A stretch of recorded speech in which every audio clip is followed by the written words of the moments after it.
มีอาการปวดที่บริเวณหลังส่วนล่างหรือบริเวณสะโพกนะครับแล้วปวดล้าวลงไปที่บริเวณขาหลังข้อพับบางครั้งมีอาการชาไปที่บริเวณนิ้วเท้าด้านข้าง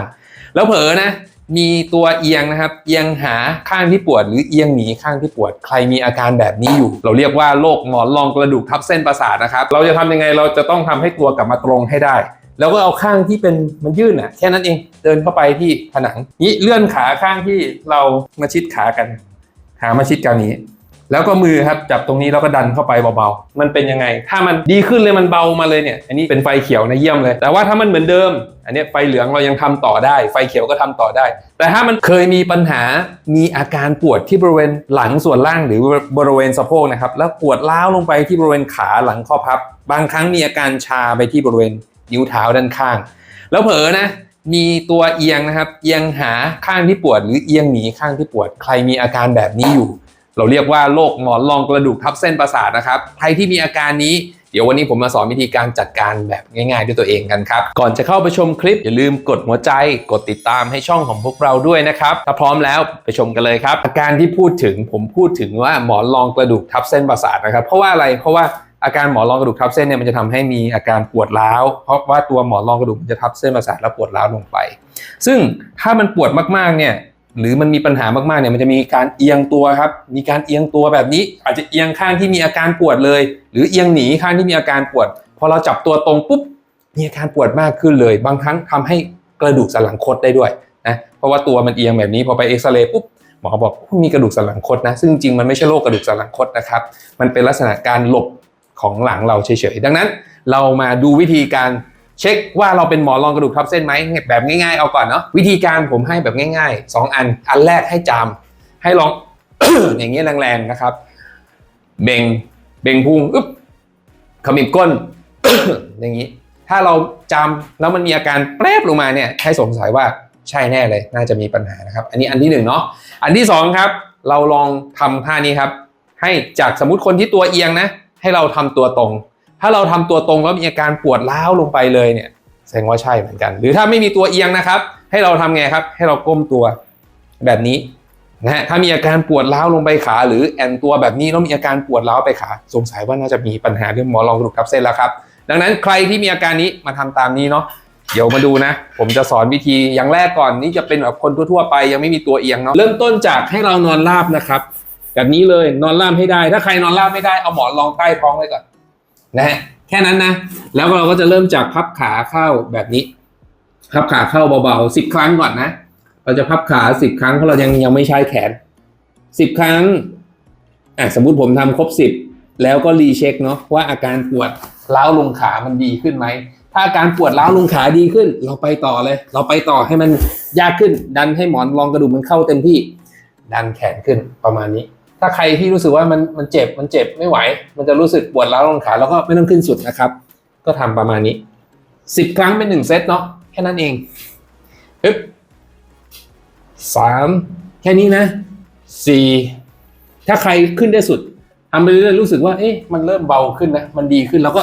สุดมือเลยฮะสุดมือเลยนะประมาณนี้5 6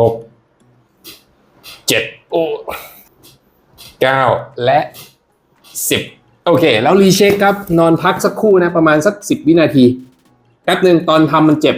เราก็จะรีเช็คว่าอาการปวดที่ขาโทษนะครับอาการปวดที่ขาเนี่ยมันเป็นยังไงถ้าอาการปวดที่ขาเนี่ยมันเบาแสดงว่าเราทำถูกทางแล้วแต่ว่าถ้าอาการปวดที่ขาปวดมากขึ้นแสดงว่าไม่ได้เป็นมากดังนั้นต้องเอาแค่พับขาโอเคไหมครับเราจะจัดการอาการเกร็งของกล้ามเนื้อตรงหลังอย่างไรเนาะวิธีการก็จะให้ทำท่านี้นะครับเราจะยืดกล้ามเนื้อสะโพกได้นะครับโดยการทำอย่างนี้ครับบิดลำตัวทางด้านข้างในลักษณะนี้น้ำจะตึงตรงนี้ก็พอละค้างไว้นับ1 ถึง 20ได้ไหมประมาณนี้นะฮะแล้วก็ผ่อนใครเคยทำบ้างเล่าให้ฟังหน่อยนะครับอาจจะเกาะขาแบบนี้ก็ได้มันจะบิดที่บริเวณเอวเลยแต่ใครที่แบบไปได้เยอะก็เอาเลยครับยกขาลงไปข้างล่างแบบนี้ค้างไว้นับ1 ถึง 20ถ้าใครทำแล้วรู้สึกว่ามันปวดมากขึ้นมันชามากขึ้นเนี่ยเราลดแรงตึงได้นะอย่าไปยืดมากนะครับนี่พอหอมปากหอมคอแล้วจริงๆท่าเยอะมากเลยนะท่าของหมอนรองกระดูกทับเส้นเนี่ยอันนี้ท่าที่3แล้วเราต้องทำนะครับอีกท่าหนึ่งก็คือเราจะยกขาขึ้นมาสูงนะเมื่อกี้ผมประมาณขนานใช่ไหมผ ผมจะยกขาขึ้นสูงแล้วก็บิดมาทางด้านข้างมันจะตึงมากกว่าเดิมนะครับประมาณนี้แค่นี้นะครับค้างไว้จะสังเกตว่าผมจะไม่กอดเข่าแบบนี้นะเพราะว่ามันจะทำให้อาการหมอนรองกระดูกมันเป็นมากขึ้น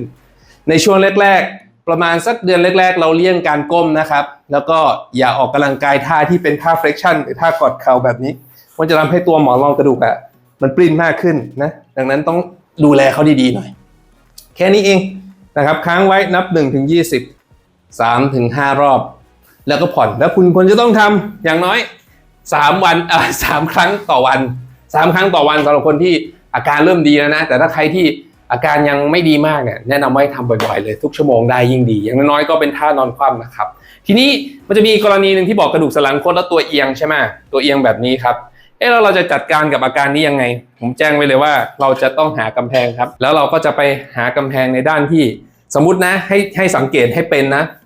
เวลาตัวเอียงเราจะดูตัวเอียงยังไงดูที่หลังกับดูที่สะโพกมันจะเป็นอย่างนี้นี่ตัวเอียงถูกต้องไหม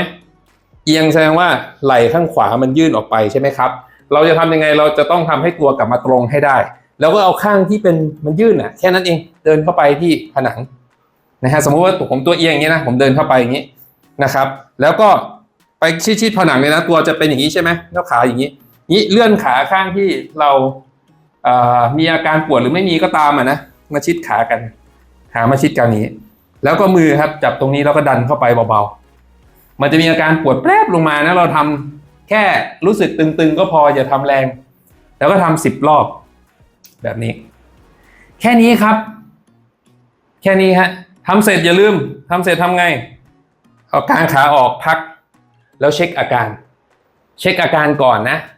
เวลาทำแต่ละครั้งก็มีการตรวจนะครับอย่าทำแบบทำจนครบโดยที่ไม่เช็ค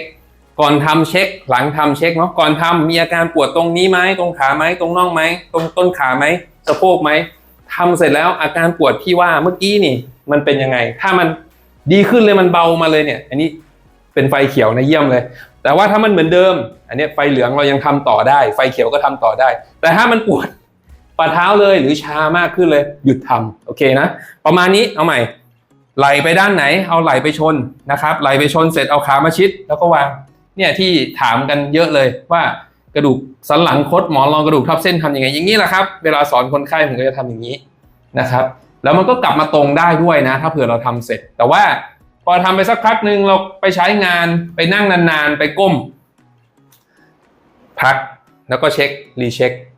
พอเรานั่งนานๆไปก้มมันก็กลับมาเอียงแบบนี้อีกแล้วตื่นเช้ามาเอียงอีกแล้วก็ต้องมาทำบ่อยๆครับเดี๋ยวอาการจะดีขึ้นพอมันเอียงแบบนี้มากๆนะกล้ามเนื้อตรงนี้มันจะตึงกล้ามเนื้อนี่ยืดเราก็ต้องไปฝึกยืดกล้ามเนื้อถ้าหมอนรองกระดูกมันกลับเข้าที่แล้ว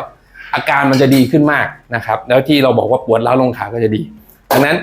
จะทำมากน้อยแค่ไหนอยู่ที่อาการของเราถ้าอาการเป็นเยอะก็ทำเยอะถ้าอาการเป็นน้อยเราก็ทำน้อยนะครับแต่ว่าเราเน้นเพิ่มความแข็งแรงด้วยและเพื่อเป็นกำลังใจให้พวกเราอย่าลืมกดไลค์กดแชร์กด Subscribe กดกระดิ่งให้พวกเราด้วยนะครับก็ขอบคุณทุกท่านที่ติดตามรายการของพวกเรานะครับสำหรับท่านใดที่ชอบคอนเทนต์ของพวกเราอยากจะสนับสนุนช่องของพวกเราอยากให้เราทำคอนเทนต์ดีๆอย่างนี้ตลอดไปสามารถกดได้ที่ผู้สนับสนุนข้างล่างของคลิปเราได้นะครับหรือใน YouTube Channel ก็สามารถกดที่ผู้สนับสนุนหลักของเราได้ครับแล้วพบกันใหม่คลิปหน้าสวัสดีครับ